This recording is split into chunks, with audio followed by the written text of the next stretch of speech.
안녕하세요. 희수연고래입니다. 지금부터 강력한 프리미어리그 우승 후보 리버풀에게 고춧가루를 뿌릴 수 있을지 맨유와의 빅매치 노스웨스트 더비를 빠르고 실감나게 전해드리도록 하겠습니다. 현재 리그 1위는 71점의 아스날이고 1점 차이로 리버풀이 2위, 맨시티가 3위입니다. 하지만 리버풀은 한 경기를 덜 치른 상황에서 승점 1점 차이로 2위였고 이제 맨유와의 경기에서 승리하게 되면 다시 1위에 오를 수 있게 됩니다. 당연히 경기는 7경기가 남았기 때문에 앞으로도 시즌 마지막까지 엎치락 뒤치락 하겠지만 재미는 쏠쏠합니다. 리버풀은 4일 같은 3일 전 브라이튼을 상대로 3대0 완승을 거뒀었고 맨유는 첼시 원정을 떠나서 처참하게 발릴 뻔 하다가 오히려 3대2 역전까지 하는 저력을 발휘했는데 첼시 폭격을 버티지 못하고 되려 역전패를 당하는 더 다리 풀리는 경기를 치르고 말았습니다. 당연히 리버풀은 2연승으로 상승세, 맨유는 추락세. 그나마 이 경기가 맨유 홈에서 경기가 열린다는 건데 맨유는 올 시즌 홈 경기 성적이 안타깝습니다. 13경기 중에 7번 승리했을 뿐입니다. 홈에서 승점을 쌓지 못했던 게 지금의 성적을 거두고 있는 이유이기도 하죠. 그런데 또 반전 중에 하나는 전반기에 맨유가 더 불리한 상황에서 리버풀 원정을 떠났는데 그때는 또 양팀 모두 골 없이 무승부로 맨유가 버텨냈습니다. 리버풀이 34개 슈팅을 쏟아부었는데 그걸 버텼으니까요. 이럴 때 딱 맞는 표현이 정말 운 좋았다 겠죠. 거기다 FA컵 8강전에서 붙었는데 맨유가 연장 혈투 끝에 승리를 했습니다. 그것도 양팀 100%로 맞붙었던 경기였거든요. 그러니까 이 경기 예측하기엔 좀 쉽지 않다? 테나 감독은 선발 라인업으로 오나나 골키퍼, 달롯, 캄부알라, 맥과이어, 완비사카, 카세미루, 마이누, 가르나초, 브루노, 레시포드, 호일룬이 선발 출전하게 되었고 리버풀은 골키퍼 켈레어, 로버트슨, 반다이크, 콘사, 브래들리, 메갈리스터, 엔도, 소보슬라이, 디아즈, 누네즈, 살라가 선발 출전하게 되었습니다.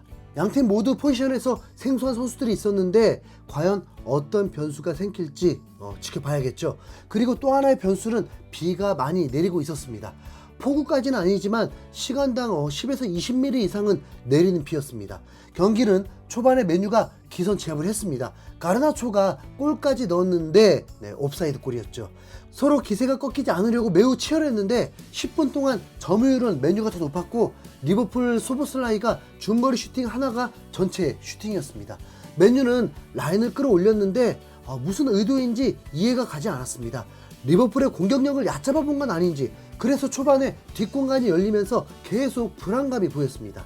점점 리버풀이 점유율을 높여갔고 이미 점유율은 역전이 된 상황이었는데 위력적인 건 없었지만 전반 20분 동안 슈팅을 7개를 때렸고 맨유는 역습하는 과정만 있을 뿐 리버풀이 맨유를 만만하게 볼 듯한 분위기였습니다. 그러면서 전반 22분 정말 리버풀이 바로 득점을 터뜨렸습니다. 코너킥을 통해서 세트피스가 완벽하게 이루어지면서 누네즈가 헤딩으로 떨궈준 걸 문전에서 홀로 있던 디아즈가 다이렉트 슈팅으로 선제골을 터뜨린 겁니다. 이 실점 하나만으로도 맨유는 분명 수비에 문제가 많다는 것을 알 수 있었습니다.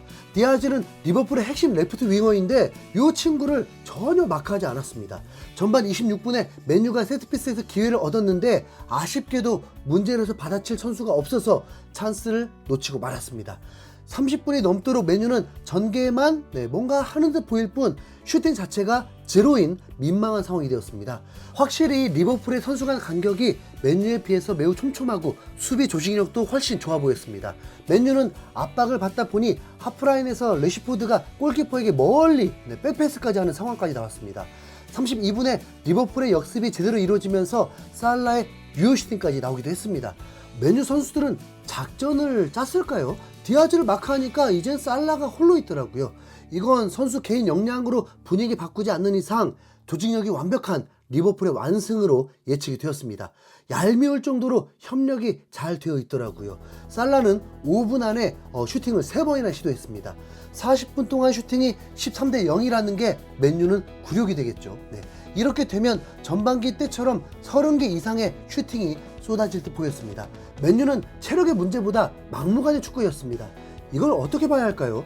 14개 슈팅을 허용하고도 1실점한 맨유. 리버풀의 골 결정력 문제가 지적이 돼야 할지 후반전이 시작되고 후반 2분 만에 리버풀은 또 기회를 만듭니다.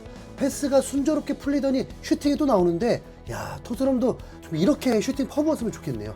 그런데 갑자기 변수가 생겨버립니다. 후반 4분에 리버풀 수비수 콴사가 어이없는 패스로 브루노에게 가면서 브루노가 센스있게 40m 중거리 슛으로 동점을 만들어버린 겁니다. 앞서 언급했던 비주전급 선수가 어떤 변수가 있을지 했는데 리버풀 수비수가 제대로 한 건을 했습니다. 브루노는 골키퍼가 나와 있는 것을 보고 바로 슈팅을 한 것이 신의 한 수였습니다. 이후 리버풀은 충격을 받은 듯 다리가 굳었고 맨유의 공격이 매서우면서 52분 만에 슈팅이 3개나 나왔습니다. 1대1 동점이 되면서 서로에게 무승부는 치명적이다 보니까 경기는 더 치열해졌습니다. 리버풀은 슈팅 수만 늘어날 뿐 벽에다 때리는 경기였습니다. 너무 쉼없이 뛰니까 경기가 30여 분이나 남았는데 남은 시간 감당이나 될까 걱정되더라고요. 그럼에도 양 감독은 선수 교체는 신경도 안 쓰고 있었습니다. 경기를 시청하는 것만으로도 저도 숨가쁘더라고요. 후반 20분까지 양 팀은 이제 슈팅 수가 비슷했습니다. 하지만 맨유에게 더 좋았던 기회가 있었습니다. 후반 20분이 되어서 래시포드는 주저앉으면서 아무래도 햄스트링이 온 것 같았는데 그라운드를 떠났고 리버풀도 선수 교체를 했습니다. 래시포드 대신 들어온 선수가 천억 사나이 안토니인데 직전 경기에서 리그 첫 공격 포인트를 기록했었죠. 그리고 이후 곧바로 리버풀이 비상이 터집니다. 비상! 맨유 미드필더 마이누가 박스 안에서 턴과 함께 반박자 빠른 가마차기 슈팅이 그대로 골대로 빨려 들어가 버렸습니다. 전반전 슈팅 제로였던 맨유가 역전까지 해버린 겁니다. 이러면 리버풀은 20여 분 안에 2골이 필요한 상황이 됩니다. 맨유가 이제 수비에 집중을 한다면 이건 또 다른 얘기가 되죠. 후반전은 점유율도 매우 대등했고 공격 빈도도 비슷했습니다. 아마도 리버풀이 전반처럼 템포를 조절하지 못하고 맨유의 막무가내 플레이에 같이 반응하다가 말린 듯 보였습니다. 리버풀은 슈팅 수는 늘려가고 공격을 해보았지만 맨유의 수비는 전반과 완전 달랐습니다. 왜냐하면 촘촘했으니까요. 그런데 81분에 맨유에게 사고가 발생합니다. 박스 안에서 파울을 범하면서 엘리엇이 넘어졌고 테일러 주심이 페널티킥을 불었습니다. 맨유 입장에서는 너무 허무한 순간이었죠. 그리고 하필 손흥민과 득점 경쟁을 하고 있는 살라가 페널티킥으로 득점을 하면서 동점이 되어버렸습니다. 살라는 골을 넣자마자 이 경기 무승부로 끝낼 수 없다는 듯 곧바로 볼을 가지고 경기를 속개시켰습니다. 이후 양팀은 추가 득점이 없었고 후반전 추가 시간은 7분이 주어졌습니다.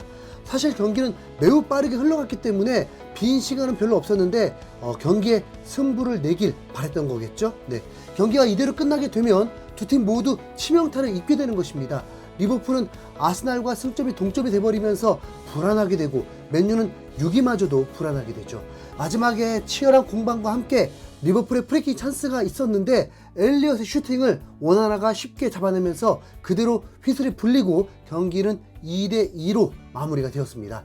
살라 페널티킥 골이 가장 마음에 안 들었는데 어쩔 수 없죠. 손흥민이 해트트릭 하는 수밖에. 이제 토트넘 차례입니다. 우승 후보들에게 고춧가루 뿌릴 날이 곧 찾아오죠. 지금까지 맨유 리버풀 경기 소식 전해드렸습니다. 토트넘 노팅엄 박살내러 가자! 이상 흰수염고리였습니다. 감사합니다.